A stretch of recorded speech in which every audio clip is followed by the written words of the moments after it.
Bienvenue au chemin de vie 4 sur la chaîne de Théa, thérapie holistique d'épanouissement et d'accomplissement pour cet horoscope onomantique du mois de mars. Alors, chemin de vie 4 et ou Capricorne. Alors, j'ai cassé mon trépied, donc ce qui fait que je fais ça sur du plat, sur une table. Rien n'est gravé dans le marbre, j'essaye, on verra bien ce que ça donne. Voilà. Alors, les cartes sont toujours déterminées à base de calculs astronumérologiques, ça n'a pas changé. Donc, voilà. Ici sont les axes de maison d'influence, qui étaient déjà sur la carte au mur, mais bon, là, je suis obligée de les mettre sur table, donc voilà. Donc je vous les expliciterai à chaque fois. Et donc ce mois-ci, vous êtes avec une influence mensuelle du chariot. Alors, le chariot nous parle de réussite, de triomphe, de mouvement. Il y a des actions ici qui vont réussir et qui, en plus, vont vite. Enfin, on a vraiment du mouvement ici. On a quelque chose de l'ordre de la réussite. Donc ça, c'est plutôt positif. On a du mouvement. On ne peut avoir soit c'est une réussite intérieure, c'est-à-dire qu'on a réussi à maîtriser les deux penchants de notre personnalité. Enfin, intérieurement, on a tous plusieurs facettes, et là, on a réussi à faire coïncider les deux. Soit c'est plus dans le domaine concret, et il y a de la réussite au bout du chemin. Ou tout du moins, une action et un mouvement qui tend vers la réussite. D'accord ? Alors, premier axe d'influence, on a maison 7, maison 9. La maison 7 représente quoi ? La maison du conjoint, la maison du conjoint, la maison des partenaires professionnels et des ennemis déclarés. À l'inverse de la maison 12 qui représente les ennemis cachés, ici, on sait qui est nos ennemis, entre guillemets. Maison 7, maison 9. La maison 9, c'est quoi ? C'est les études supérieures, c'est les personnes d'origine étrangère, c'est les pays étrangers, et toute discipline liée à l'humain, telles que les religions, la philosophie, les lois, ce genre de discipline, d'accord ?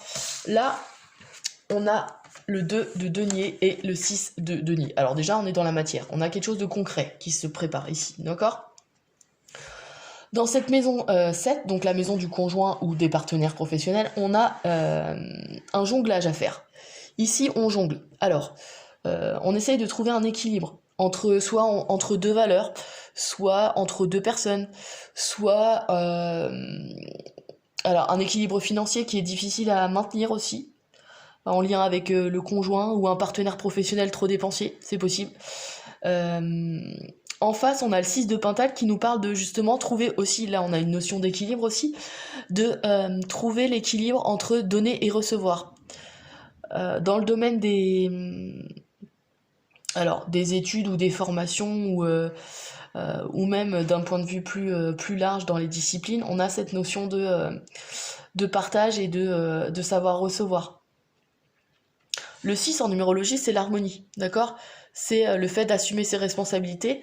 Et le 2, c'est la dualité et le fait de devoir faire un choix. Ici, il y a peut-être cette notion-là. Au lieu d'essayer de jongler, d'essayer de trouver ce qui nous mènera vers la réussite. N'oubliez pas que vous êtes mené par le chariot, donc il y a une notion ici de réussite. Donc je dirais pas de chance, parce que elle est méritée cette réussite, mais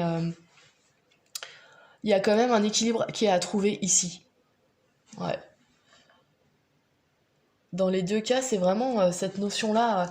Donc j'ai l'impression qu'il y a peut-être un équilibre à trouver entre, pour certains d'entre vous, hein, ça, vu que c'est un tirage général, ça ne touchera peut-être pas tout le monde, mais entre votre vie maritale, en tout cas votre conjoint, enfin essayez de préserver votre conjoint, et le fait de vouloir vous épanouir dans une formation que vous avez envie de faire, par exemple. C'est possible. Donc essayer de ménager le chou et la chèvre, des fois c'est pas évident. Donc là, c'est pour ça qu'il y a ce 2 de denier pour essayer de trouver, on jongle quoi. On essaye de faire avec les deux, mais voilà.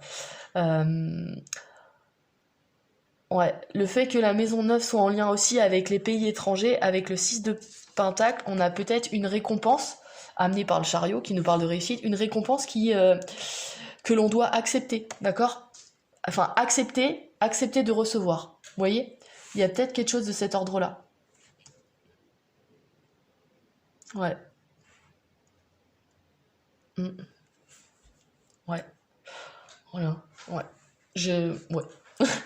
Je verrai si j'ai d'autres idées qui me viennent, mais là, c'est ce que je dirais, ouais.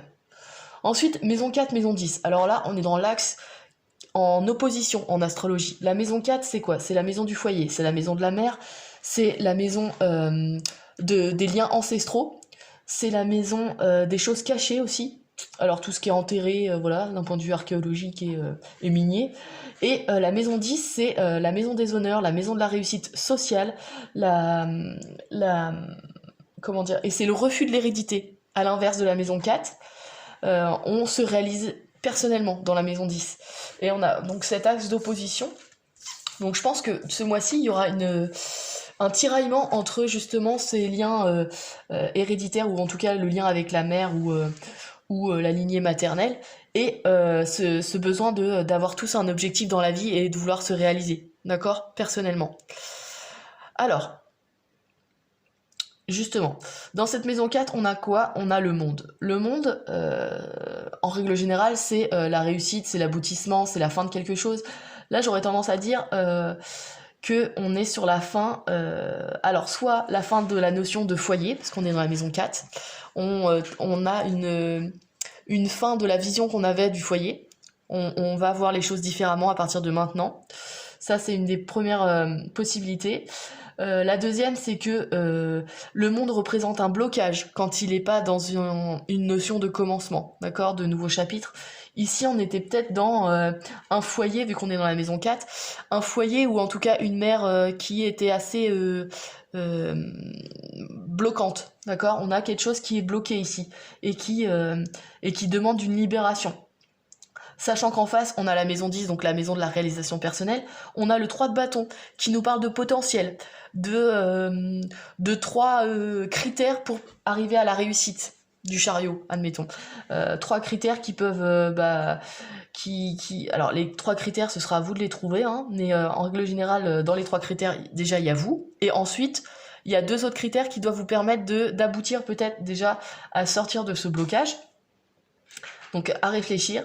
Le 3 de bâton, c'est les potentiels, comme je vous l'ai dit, les potentiels créatifs, et c'est le fait de réfléchir aux tenants et aux aboutissants pour savoir justement vers quoi on a envie d'aller et planifier sur le long terme. Et là, on est dans la maison 10, donc on est vraiment dans la réussite sociale, quoi. Donc, qu'est-ce qu'on a envie de faire pour déjà sortir de ce blocage apparu dans le monde, là, et vers où on a envie d'aller pour se réaliser personnellement, d'accord?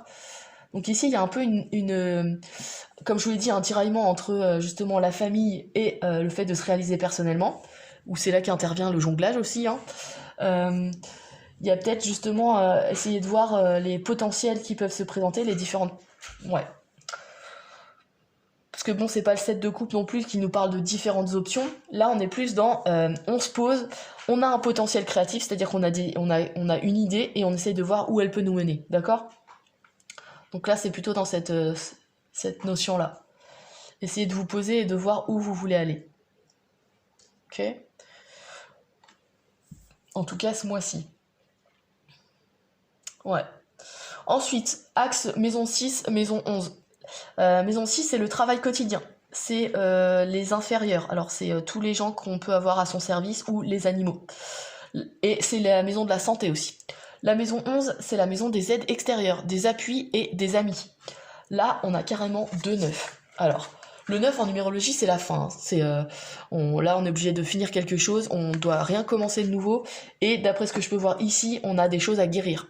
D'accord? Le 9 d'épée nous parle d'acharnement intellectuel, c'est-à-dire que on ressasse, d'accord? On est obsédé par quelque chose.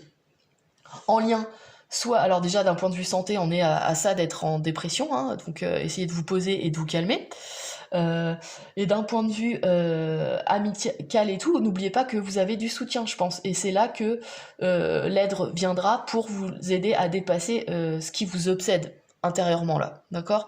Il y a peut-être des aides qui viendront vous aider à libérer un peu votre esprit. Et en face, on a le 9 de bâton qui nous parle d'un guerrier qui est à bout de force mais qui tient toujours debout parce que son instinct de survie est présent et que il a pas d'autre choix que de rester debout, sinon il meurt, d'accord? Donc là c'est pareil, on a une notion de guérison. Pour moi, il y a un travail comment dire, il y a quelqu'un, en tout cas, essayez de voir un thérapeute, voilà. En fait, parce que la 11, c'est les aides extérieures, la 6, c'est le travail sur la santé, le travail quotidien, mais aussi la santé, et j'ai l'impression qu'il y a un travail quotidien ici qui ne vous plaît plus, qui joue sur votre santé, et la thérapie pourrait vous aider, d'accord? Il y a une notion d'ici d'aide ouais, pour un nouveau départ, parce que là, les 9, ouais. Ouais, vous êtes blessé, vous êtes obsédé par une idée, enfin des trucs, ouais. C'est assez lourd, hein. Donc ouais, là, je pense que vous avez besoin d'un travail thérapeutique. Ou psychologique, enfin voilà, être suivi par un psychologue, c'est possible aussi, enfin voilà. Ouais. Ensuite, alors, n'oubliez pas que vous êtes porté par le chariot, hein, donc de toute façon, il y a le succès au bout, donc voilà, un travail thérapeutique qui vous amènera à des choses positives, hein, donc ça, c'est plutôt pas mal. Et enfin, dernier axe, maison 2, maison 12. Alors, la maison 2, c'est l'argent. C'est l'argent qu'on gagne, c'est les matérialités, les biens acquis matériellement et le comportement qu'on a vis-à-vis de l'argent. En face, on a la maison 12, la maison des épreuves, la maison de la spiritualité, la maison du détachement et la maison de la fin, parce qu'on est dans la fin de la roue zodiacale avec la maison 12. Là, on a l'espoir. L'espoir est le 8 de coupe. Donc en fait, tout ce travail de jonglage là, ici, et d'aide thérapeutique, là, de travail thérapeutique, il amène à tout ça. De l'espoir et une nouvelle vision des choses plus centrée sur quelque chose de plus peut-être... plus centré sur vos émotions, plus ouvert peut-être sur le côté universel de l'humain. D'autant plus que l'étoile ici nous parle de guérison, d'accord, d'être guidé et d'avoir enfin trouvé notre voie, entre guillemets. Et on a cette notion d'espoir qui est bien, enfin qui est positive, d'accord. Donc ici, on a pu avoir des épreuves d'ordre financier, ça c'est possible. Donc c'est là qu'il faut voir les choses différemment et améliorer, mettre en place des choses pour améliorer. Mais vous êtes guidé, donc déjà rien que ça, je pense qu'il y a des conseils qui peuvent vous arriver et vous aider, d'accord. On peut avoir des épreuves aussi d'ordre alors matériel, mais aussi... Ouais, non, ouais, c'est ça. La fin, on a la fin, quelque chose. Les biens acquis matériellement aussi. On a cette notion d'espoir dans le sens où on peut peut-être s'en libérer pour quelque chose de plus... Ici, c'est des nouveaux objectifs, mais des objectifs avec une vision plus évoluée, entre guillemets. Donc ici, il y a peut-être une transformation aussi de cet ordre-là. Ouais. Et c'est là que l'action du chariot intervient, c'est-à-dire que ça va bouger assez vite durant ce mois-ci, mais il faut y mettre du vôtre. Parce que de ce que je vois, il y a des choses qui sont pas faciles ou qui sont à guérir, hein, d'accord. Ici, on a vraiment une notion de déjà d'être suivi par un thérapeute, et là, on a la guérison, d'accord. La maison des épreuves, elle peut être dépassée, mais il faut y mettre du sien, d'accord. Essayer de comprendre les choses, de voir les potentiels qui peuvent se présenter à nous, et de guérir, ouais, de travailler sur nous, ouais. Enfin, sur vous en l'occurrence. Voilà, pour vous ce mois-ci, il y a du travail, mais vous avez le chariot, le triomphe, la réussite. Gardez ça en tête, c'est-à-dire qu'à la fin du mois, normalement, l'énergie du chariot, vous l'avez complètement. Voilà, pour vous les chemins de vie 4 et les capricornes, et ou les capricornes. N'hésitez pas à regarder les autres vidéos pour croiser les informations. Admettons que vous êtes chemin de vie 4, mais que vous êtes, je sais pas moi, poisson.